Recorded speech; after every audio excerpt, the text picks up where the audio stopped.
हिंदुस्तान के अंदर एक बहुत बड़ी आबादी हमारे हिंदू भाइयों की आबादी है। जब हमारे हिंदू भाइयों में किसी का इंतकाल हो जाता था और उसकी चिता को आग जलाई जाती थी तो जलती हुई चिता में उसकी बीवी को भी उस आग के हवाले कर दिया जाता था कि तेरा शौहर मर गया है, तेरा पति मर गया है, अब तुझे दुनिया में रहने का अधिकार नहीं है, लिहाजा उसको जिंदा चिता के अंदर जला दिया जाता था, जिसे सती प्रथा कहा जाता है। ईसाई कहते हैं हजरत आदम को हव्वा ने बहकाया, हजरत हव्वा पर ब्लेम डालते हैं। ईसाइयों की नजर में औरत की भी कोई इज्जत नहीं है। औरत का दस्तूर तो ये था, जमाने जाहिलियत का आलम तो ये था कि लड़की पैदा बाद में होती थी, कब्र पहले खोद दी जाती थी। बाप कहे मेरे दोस्त का बेटा है, बहुत पैसे वाला है, इस्लाम कहता है अगर लड़की राजी नहीं है तो बगैर रजामंदी की शादी करना जायज और दुरुस्त नहीं है। ये इस्लाम ने औरत को मकाम दिया है। इन तमाम चीजों को सुनने के बाद कौन कह सकता है कि इस्लाम ने औरत को जलील किया है।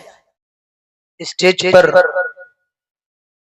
जलवा फरोज काबिल इज्जत मुस्तनद मुअक्कर उलमाए किराम, बुजुर्गों, नौजवान दोस्तों, इज्जतदार प्यारी माओ और बहनों और प्यारे बच्चों, हम्दो सना के तमाम कलिमात सिर्फ और सिर्फ अल्लाह रब्बुल आलमीन के लिए लायक और ज़ेबा है, जिसने हम सबको इंसान बनाया और इंसान बनाने के बाद सबसे बड़ा एहसान ये किया कि हम सबको मुसलमान बनाया।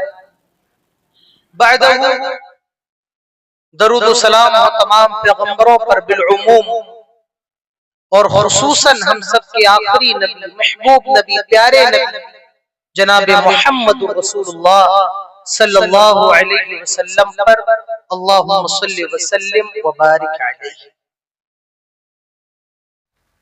जिस तरीके से आप सबको मालूम है कि मौसम खराब होने की वजह से प्रोग्राम के अंदर तब्दीली हुई, 1 घंटे का वक्त समेट करके 20 मिनट और 15 मिनट किया गया। आपने महीने भर तैयारी की, लेकिन याद रखिए वमा तशाऊना इल्ला अन यशा अल्लाह, होता वही है जो अल्लाह रब्बुल आलमीन चाहता है। 15 मिनट का वक्त अपने मौजू पर रोशनी डालने के लिए मुझे दिया गया है। मेरे बाद हिंदुस्तान के मशहूर व मारूफ खतीब फजीलत शेख जर्जी सिराजी साहब का खिताब होना है। मैं भी उन्हीं को सुनना चाहता हूं और यही चाहता हूं कि जल्द से जल्द अपने मौजू को समेट। मेरे मौजू का ताल्लुक खवातीन से, औरतों से।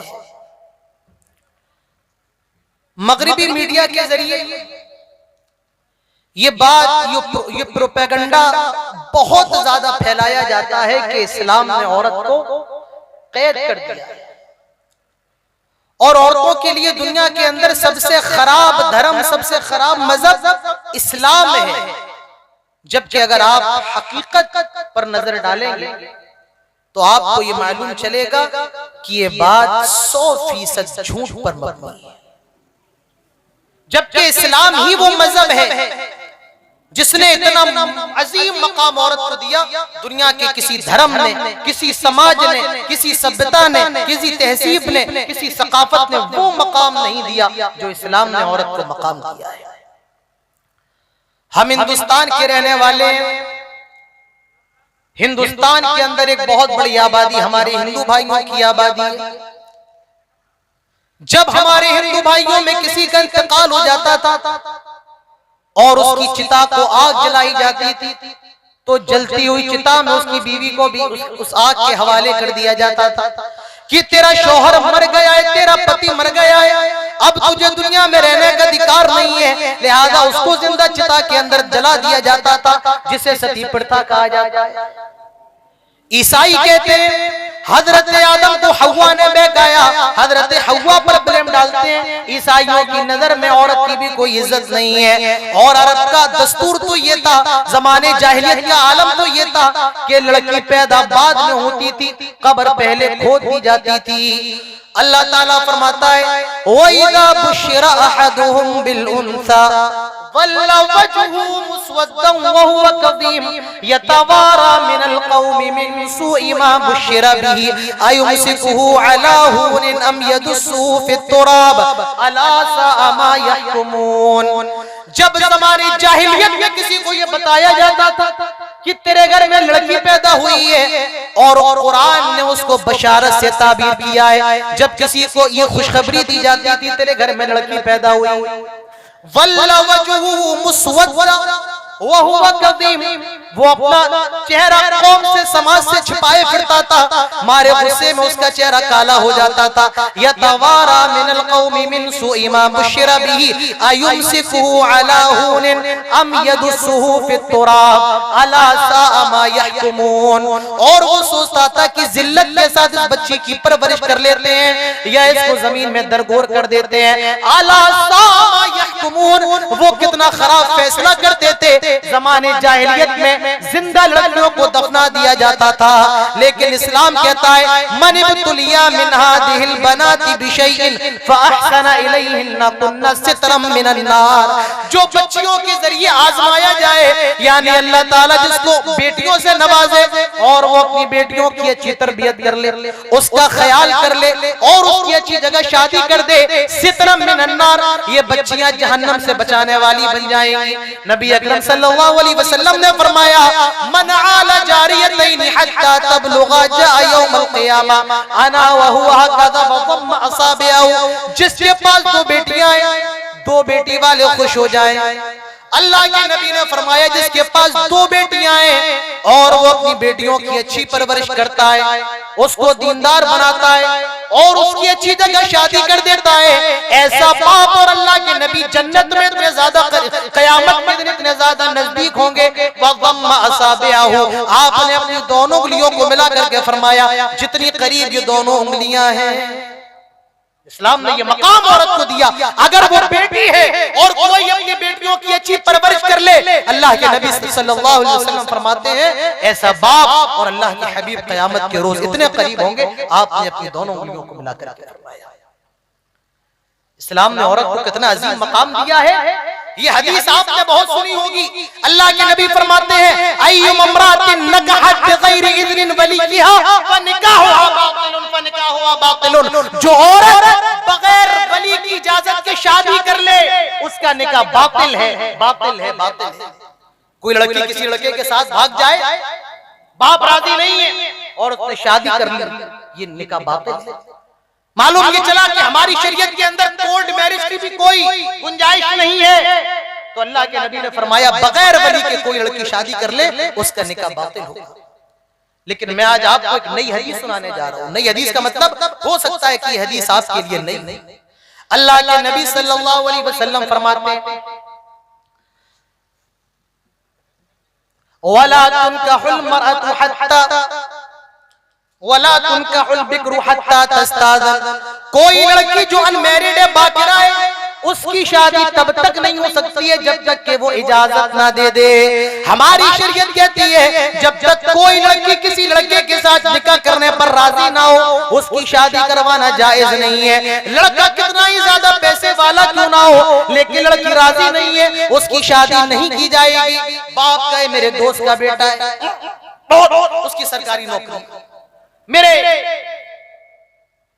दोस्त का बेटा है, बहुत पैसे वाला है। इस्लाम कहता है अगर लड़की राजी नहीं है तो बगैर रजामंदी की शादी करना जायज और दुरुस्त नहीं है। ये इस्लाम ने औरत को मकाम दिया है। इन तमाम चीजों को सुनने के बाद कौन कह सकता है कि इस्लाम ने औरत को जलील किया है। वक्त इतना नहीं है कि मैं हर चीज को खोल के बयान करूं, बहुत जल्दी जल्दी गुजर रहा हूं। सहाबा इकराम अल्लाह के नबी के पास आए कि अल्लाह के नबी हैज का क्या मामला है।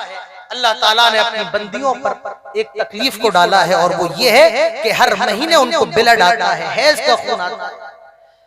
सहाबा इकराम आए कि अल्लाह के नबी हम क्या करें हैज की हालत में अपनी बीवियों के साथ। क्योंकि यहूदी हालत हैज में अपनी बीवियों को बिल्कुल छोड़ देते थे, ना तो उनके साथ खाना खाते, ना उनके साथ घर में रहते, उसको अलग कमरे में लिटाते, खुद अलग कमरे में लेटते। तो सहाबा इकराम अल्लाह के नबी से कहते, अल्लाह के नबी क्या करें अपनी बीवियों के साथ? वयसलूनका अनिल महीद कुल हुवा अज़ा फअतज़िलुन निसाअ फिल महीद। आए हमारे नबी, ये लोग आपसे हैज के बारे में सवाल करते हैं, आप जवाब दे दे कुल हुवा अज़ा, वो नापाक है।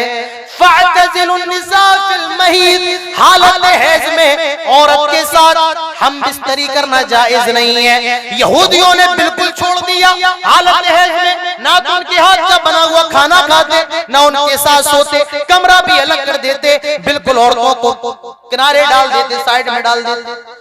और हालत हैज में ईसाई जबरदस्ती अपनी बीवियों से मुकारबत करते। हमारा इस्लाम कहता है बीवी अगर हालत हैज में सिर्फ हम बिस्तरी करना हराम है, उसके अलावा बीवी के साथ खाना जायज है, बीवी के हाथ की बनी हुई रोटी खाना जायज है, उसके हाथ का बना हुआ चावल खाना जायज है, उसके साथ एक बिस्तर में सोना जायज है, उसका बोसो किनार जायज है, सिर्फ हम बिस्तरी जायज नहीं है। और अल्लाह के नबी सल्लल्लाहु अलैहि वसल्लम ने अपने अमल से ये करके भी दिखाया। हजरत आयशा फरमाती हैं, नबी अकरम सल्लल्लाहु अलैहि वसल्लम जब मैं हालत हैज में हुआ करती थी, नबी गिलास में जिस गिलास से पानी पीती और गिलास में जहां अपना होंठ रखती, अल्लाह के प्यारे नबी सल्लल्लाहु अलैहि वसल्लम उसी जगह पर अपना होंठ रख करके पानी पीते। और यहूदियों को ये पैगाम दिया गया है, आए यहूदियों, पीरियड में औरत नापाक नहीं है, हाँ बस हम बिस्तरी करना जायज नहीं है, उसके अलावा झूठा खाना जायज है, पानी पीना जायज है, खाना खाना जायज है। हजरत आयशा ने तो यहाँ तक कह डाला, मैं गोश्त खाती हड्डी और जब खा करके उसको रख देते, अल्लाह के नबी उस हड्डी को उठाते और जहां से मैंने खाया होता वहां से अल्लाह के नबी खाते। तो इस्लाम कहता है हालत हैज में औरत से मुकारबत करना हराम है और उसके अलावा बीवी से सब कुछ करना जायज है।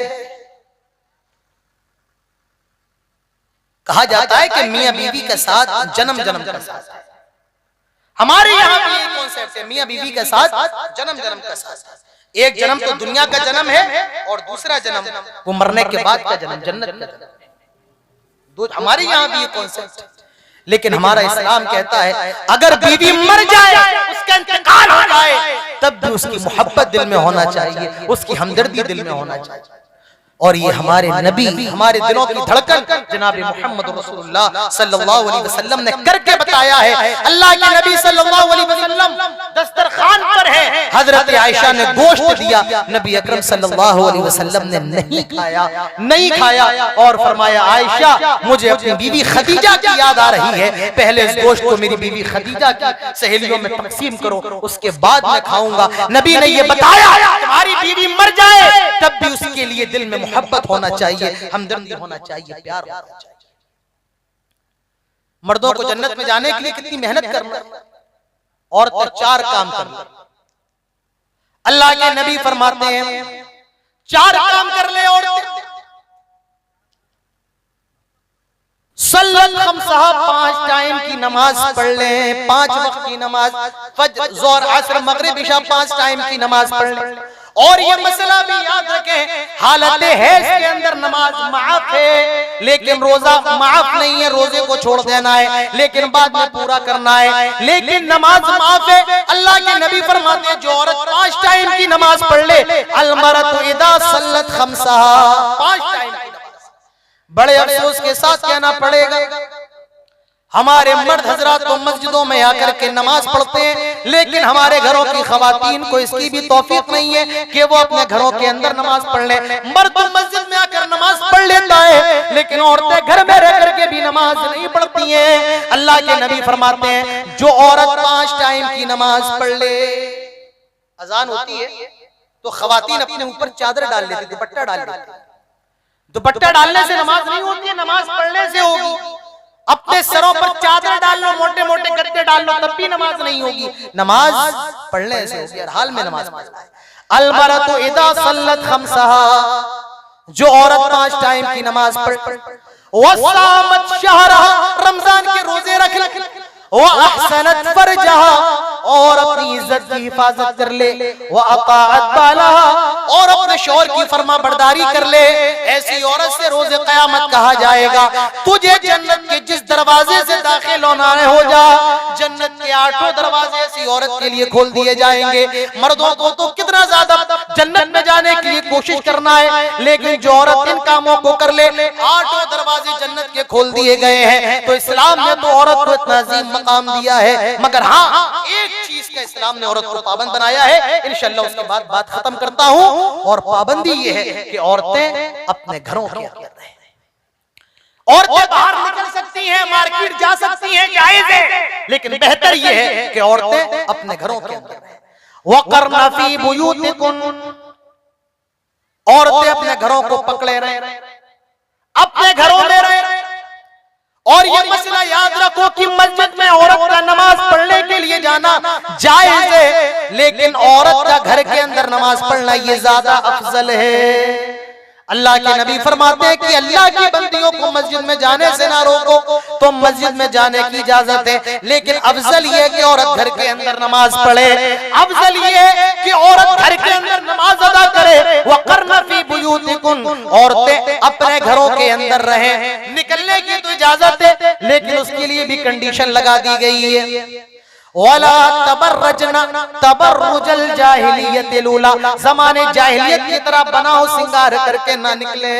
डॉक्टर के दवा लेने जाना है जा सकती है, ब्लड टेस्ट करवाने जाना है जा सकती है, कोई और जरूरी काम में जाना है तो जा सकती है, लेकिन बनाओ सिंगार करके जाना, ज़ेबो ज़ीनत अख्तियार करके जाना, मेकअप करके जाना, वला तबर्रजना तबर्रुजल जाहिलियतिल उला, अल्लाह ताला फरमाता है ज़माने जाहिलियत की तरह बनाओ सिंगार करके ना।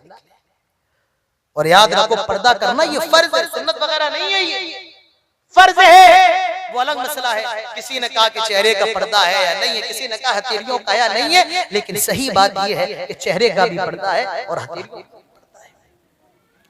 या अय्युहन नबी कुल लिअज़वाजिका व बनातिका व निसाइल मुमिनीन युदनीना अलैहिन्ना मिन जलाबीबिहिन, आए नबी अपनी बीवियों से कह दो, अपनी बेटियों से कह दो, और तमाम मुसलमानों की औरतों से कह दो, जब वो घरों से निकला करें तो चादर डाल लिया करें, जिल्बाब डाल लिया करें। और जिल्बाब क्या है? अस्सौबु मुश्तमिलुन अलल जसदी कुल्लु, वो लिबास जो औरत के पूरे जिस्म को ढांप ले उसे जिल्बाब कहा जाता है। हजरत आयशा फरमाती है जब ये कुरान की आयत नाज़िल हुई, अंसार की औरतों ने ऐसा पर्दा किया, ऐसा पर्दा किया, जब वो घरों से बाहर निकलती तो यूं महसूस होता कि उनके सरों के ऊपर परिंदे बैठे हुए हैं।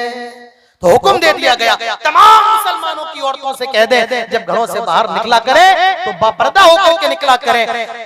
अल्लाह के नबी ने हुक्म दिया कि उम्मे अतिया को सारी औरतों को जमा करें और ईदगाह की तरफ लेकर आए ईद और बकरीद की नमाज के लिए। एक औरत ने मसला पूछा, अल्लाह के नबी अगर किसी के पास चादर ना हो तो क्या करे?